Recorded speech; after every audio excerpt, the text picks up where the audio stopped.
The first bullet tore through the air. Then the second. Third. Ambush. Fire was raining from every direction. The sergeant yelled, "Fall back." Soldiers started running. Panic. Chaos. The female medic stood on the ground. 6 wounded soldiers were around her. One had been shot in the leg. Another was bleeding from the chest. The third was unconscious.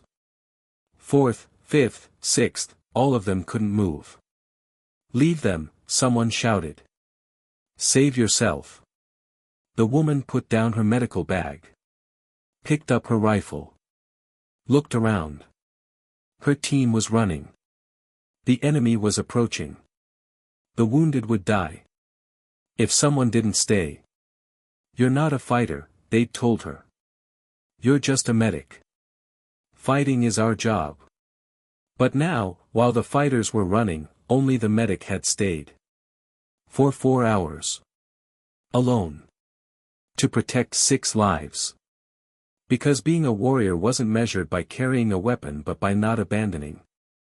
Before we begin, make sure to subscribe to Veteran Stories so you never miss these extraordinary tales of courage under fire. And tell us in the comments, where are you watching from today? Her name was Specialist Emma Thorne, though in that moment, crouched behind a damaged Humvee in rural Afghanistan, her name didn't matter. What mattered was the 6 wounded soldiers scattered within 15 meters of her position. What mattered was her rifle, which she'd fired maybe 50 times in training but never at a human being. What mattered was the enemy fighters advancing from 3 directions. And what mattered was the decision she'd made in the 3 seconds after her squad leader screamed, "Retreat." She'd decided to stay. Not because she was brave. Because leaving meant 6 men would die. And she was a medic. Death was what she fought against. Emma was 24 years old. Army combat medic. 18 months in service. Deployed to Afghanistan for 7 months. Attached to Alpha Company, 2nd Battalion, 75th Infantry Regiment. Her job was clear. Provide medical support. Treat casualties. Evacuate wounded. Not engage the enemy unless absolutely necessary. In fact, her squad leader, Staff Sergeant Marcus Webb, had been explicit about it 2 weeks ago. "Thorne, you're not a trigger puller. You're a bandage wrapper. Let the shooters shoot. You focus on keeping people alive after they get hit. That's your lane. Stay in it." The message had been reinforced constantly. During patrols, she walked in the middle of the formation. Protected. During firefights, the few they'd encountered, she'd stayed in cover while the infantry engaged. During downtime, when soldiers cleaned weapons and discussed tactics, she'd organized medical supplies and updated casualty cards. The distinction was clear. They were war fighters. She was support. They closed with and destroyed the enemy. She saved the wounded. The roles were separate. Complementary. But definitely separate. And Emma had accepted that. Had believed it, even. Until today. The patrol had been routine until it wasn't. 12 soldiers moving through a valley that intelligence said was clear. Emma was positioned 7th in the column, between 2 fire teams. They'd been moving for 90 minutes. The midday heat was brutal. Everyone was tired. That's when the ambush was triggered. RPG strike on the lead vehicle. Followed immediately by machine gun fire from elevated positions on both sides of the valley. Classic L-shaped ambush. The kind that kills entire squads if they don't react correctly. Webb had training and experience. He'd immediately ordered suppressing fire and tactical retreat to better cover. Standard procedure. Get out of the kill zone. Regroup. Call for support. Survive to fight another day. But the RPG had disabled the lead Humvee. 3 soldiers were wounded in the blast. Specialist Chris Holland with shrapnel in both legs. Corporal Jennifer Reese with a punctured lung. Private Lucas Grant with a traumatic brain injury and unconscious. Before Emma could reach them, more fire erupted. 2 more soldiers hit. Sergeant David Park took a round through the thigh. Private First Class Omar Khalil caught fragments in his arm and side. And then Corporal Jackson Moore went down with a chest wound. 6 casualties in 30 seconds. More than Emma had treated in her entire deployment. More than she'd trained for in any single scenario. And they were scattered. Some near the disabled vehicle. Some in the open. Some dragging themselves toward cover but not making it. Webb was screaming orders. Covering fire. Move, move, move. Fall back to secondary position. The able-bodied soldiers were engaging the enemy. Buying time. But the fire was too intense. The enemy had superior position. Staying meant getting killed. Webb made the tactical decision. All personnel, withdraw to Rally Point Bravo. Execute now. The soldiers began moving. Bounding over watch. One team covering while another moved. Professional. By the book. But 6 wounded soldiers couldn't move. Couldn't run. Couldn't even crawl effectively. Webb saw Emma. Saw her crouched near 3 of the wounded. Thorne. Leave them. We'll call in medevac and come back with support. Emma looked at the wounded. Holland was conscious, screaming in pain. Reese was gasping, drowning in her own blood. Grant wasn't moving. They'll die before medevac gets here, Emma said. Webb's face showed the calculation. The terrible math of combat. 6 lives versus 12. Staying meant everyone might die. Leaving meant 6 definitely would. But 12 might survive. The math was clear. That's an order, specialist. Move now. Let's pause here. Because what happened next wasn't defiance of orders. Not really. It was a different calculation. Emma looked at the wounded. Looked at her medical bag. Looked at her rifle. She'd taken an oath. 2 oaths, actually. One to follow orders. One to preserve life. And in this moment, those oaths contradicted each other.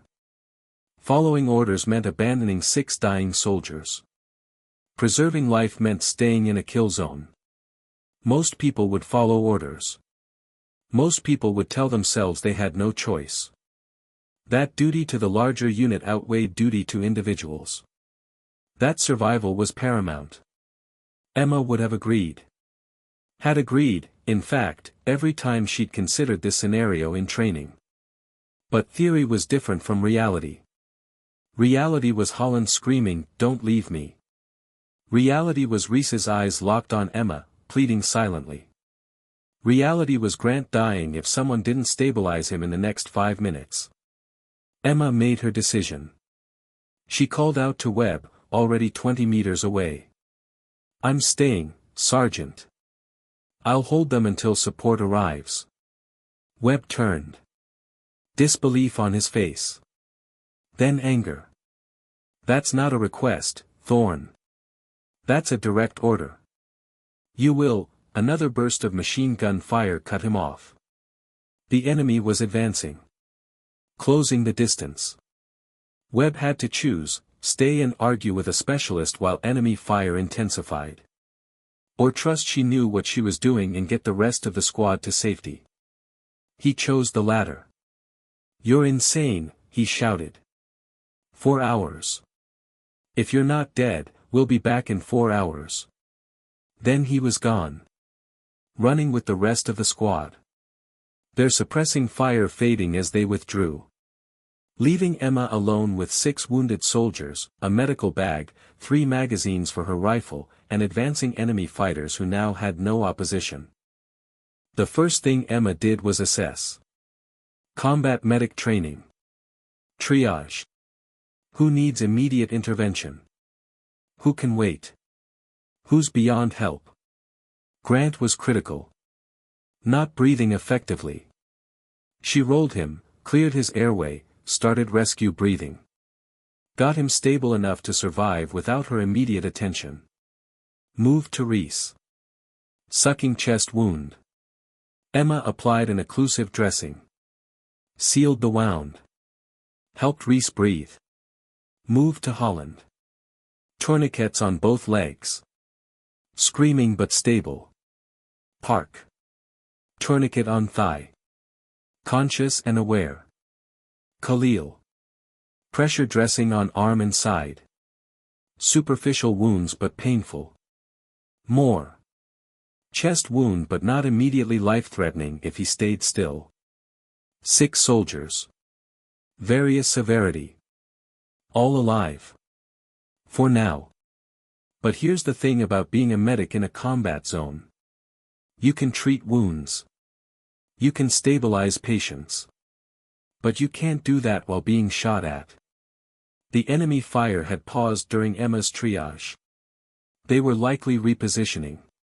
Getting closer. Preparing for a final assault. Emma had maybe 5 minutes before they advanced within effective range. She looked at her rifle. M4 carbine. She'd qualified expert with it in basic training. But that was on a range. Stationary targets. No stress. No one shooting back. She'd never fired at a human being. Had never wanted to. But she'd also never had 6 lives depending on her ability to keep enemy fighters at distance. The math had changed again. Emma positioned the wounded behind the disabled Humvee and a small berm. Best cover available. Then she took position at the front of the perimeter. Prone behind a rock outcropping. Rifle aimed down the valley where the enemy would approach.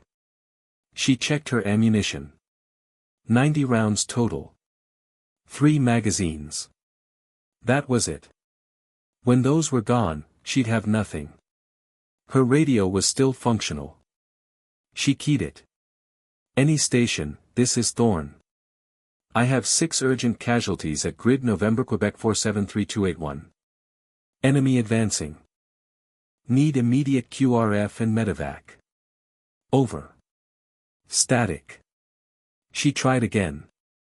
Any station, this is Thorne. 6 wounded. Under attack. Need help now. Over. More static. Then finally, a voice. Not Webb. Someone at battalion. Thorne, this is Viper, 6. Understand you have 6 urgent CAS. QRF is being scrambled. ETA 4 hours. Can you hold? Over. 4 hours. Webb had said 4 hours. Emma looked at her ammunition. At the wounded behind her. At the valley where enemy fighters were definitely approaching. Viper, 6, I can hold. But I need that QRF in 4 hours. Not 4 hours and 15 minutes. 4 hours. Over. Copy, Thorne. 4 hours. Hold the line. Viper, 6 out. Hold the line. She was one medic. With 90 rounds. Against an unknown number of enemy fighters. For 4 hours. It should have been impossible. Should have been suicide. But Emma had made her decision. These 6 soldiers were her patients. And patients didn't die on her watch. Not if she could prevent it. Even if preventing it meant becoming something she'd never been. A fighter. The enemy appeared 30 minutes later. 3 fighters moving cautiously up the valley. Testing the position. Seeing if anyone was still there. Emma watched them through her rifle sight. Her finger on the trigger. Her heart hammering. She'd never killed anyone. Had never even seriously hurt anyone. Had become a medic specifically to save lives, not take them. But these fighters were coming to kill her patients. And she couldn't let that happen. She aimed at the lead fighter. Center mass. Like training. Controlled breathing. Sight picture. Trigger squeeze. The rifle fired. The fighter dropped. Emma's stomach lurched. She just killed someone. The other two fighters dove for cover. Started returning fire. Rounds impacted around Emma's position. She ducked. Breathed. Returned fire. 2 more shots. One fighter went down. The other retreated. Silence. Behind her, Holland spoke. Voice tight with pain. "Doc, did you just?" Emma didn't answer. Her hands were shaking. The adrenaline was making her nauseous. She'd killed 2 people. Maybe 3. She couldn't think about that now. Had to focus. Had to hold. She checked her ammunition. 84 rounds left. 3 hours and 30 minutes to go. The enemy would come again. In greater numbers. More prepared. She had to be ready. But first, she had to check her patience. She moved back to the perimeter. Checked vitals.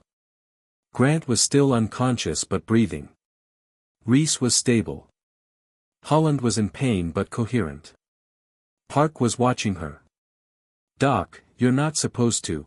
"I know," Emma cut him off. "I'm not supposed to fight. I'm supposed to treat. But there's no one else to fight right now.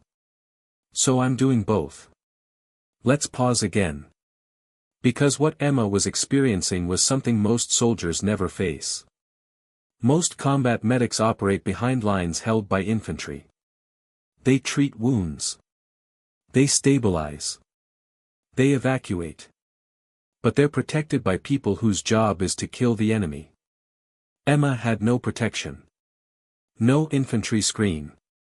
No one between her patients and the people trying to kill them. She was the screen. She was the protection. And that meant redefining what a medic was. Not just someone who saves lives. But someone who protects the lives she's saved. Even if that means taking other lives. It was a moral contradiction. A psychological burden. But it was also the reality of her situation. And Emma was nothing if not pragmatic. The question wasn't whether it was right. The question was whether it was necessary. And it absolutely was.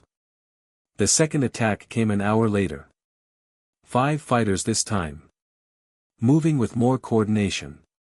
Using cover effectively. Advancing by bounds. They'd learned from the first attempt. Emma watched them come. Waited until they were in range. Then opened fire. Controlled bursts. Conserving ammunition. 2 fighters went down.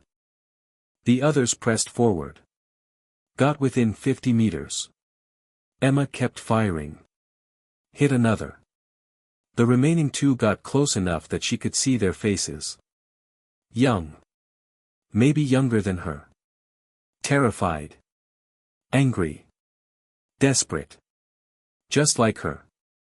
She fired again. 1 dropped. The last one retreated. Dragging a wounded comrade. Emma let him go. Didn't waste ammunition. She checked her magazines. 46 rounds left. 2.5 hours to go. Her patients were watching her now. Seeing her differently. Not as the medic who bandaged wounds. As the soldier who stood between them and death. Reese spoke. Weak voice. Struggling to breathe despite the chest seal. "Thorne, why didn't you leave?" Emma was checking Grant's pulse. Still weak but present. "Because you'd die if I left. We might all die if you stay." Emma looked at her. "Maybe. But at least we'll die trying. And maybe we won't die at all. QRF is coming."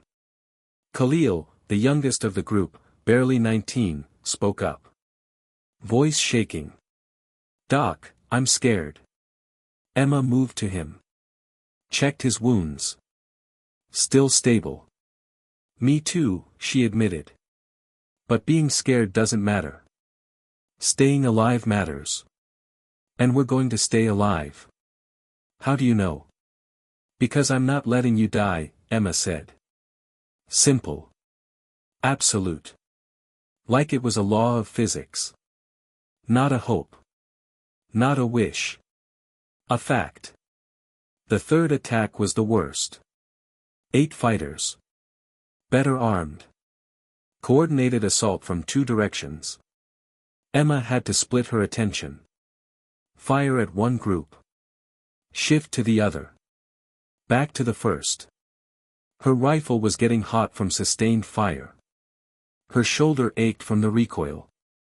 Her ears rang from the gunfire. But she kept firing. Kept moving. Kept them at distance. One fighter got within 30 meters. Close enough that Emma could see his expression. Determined. Committed. He was raising his rifle. Aiming at the wounded. Emma fired first. Center mass. He fell. She just saved Holland's life. Maybe Reese's. Maybe all of them. But she'd also just killed her 4th human being. She was 24 years old. Joined the army to save lives. And she'd killed 4 people in 2 hours. By hour 3, Emma was down to 17 rounds. The attacks had stopped. The enemy was regrouping. Or waiting for darkness. Or calling for reinforcements of their own. Emma didn't know. Didn't have intelligence. Just had her position. Her patience. And 17 rounds. She moved among the wounded. Checked vitals. Reapplied dressings. Gave water to those who could drink. Whispered encouragement. Promised rescue was coming. Park grabbed her arm. Thorne, if they come again, if you run out of ammunition. He didn't finish. Didn't need to. Emma understood the question. What happens when the bullets run out? When she can't hold them back anymore?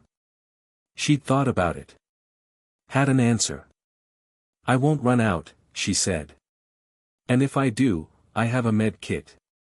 Scalpels are sharp. I'll figure something out. She was only half joking. Park saw that. Nodded. You're not just a medic, document. You know that, right? Emma didn't answer. Because she didn't know what she was anymore. Hour 4 arrived like salvation. Emma heard it first. Helicopters. Then vehicles. Then radio chatter. Thorne, this is Viper 6. QRF is on site. Smoke your position. We're coming in. Emma pulled her smoke grenade. Purple smoke. Marked her location. 2 minutes later, armored vehicles rolled up. Infantry dismounted. Established a perimeter. Medics rushed to her patients. Started treatment. Started loading them for evacuation. Webb appeared. Face covered in dust. Expression unreadable. He looked at Emma. At the 6 wounded soldiers being loaded. All alive. Then at the valley. At the enemy bodies visible in the distance. Back to Emma. You held, he said. Not a question. A statement. Emma nodded. Couldn't speak. Couldn't process. Webb continued. 6 wounded. 4 hours. Alone. Against, how many? Don't know, Emma said. Voice hoarse. Maybe 15. Maybe 20. Lost count. Webb stared at her. You killed 20 enemy fighters. I don't know how many I killed, Emma said. I know how many I stopped. That's what mattered. The after-action report was unusual. Webb filed it honestly. Specialist Thorne had disobeyed a direct order to retreat. Had remained in a combat zone alone. Had engaged enemy forces for 4 hours. Had successfully protected 6 wounded soldiers until QRF arrived. All 6 survived. Battalion command didn't know how to classify it. Disobeying orders was typically punishable. But saving 6 lives was commendable. The solution was bureaucratic creativity.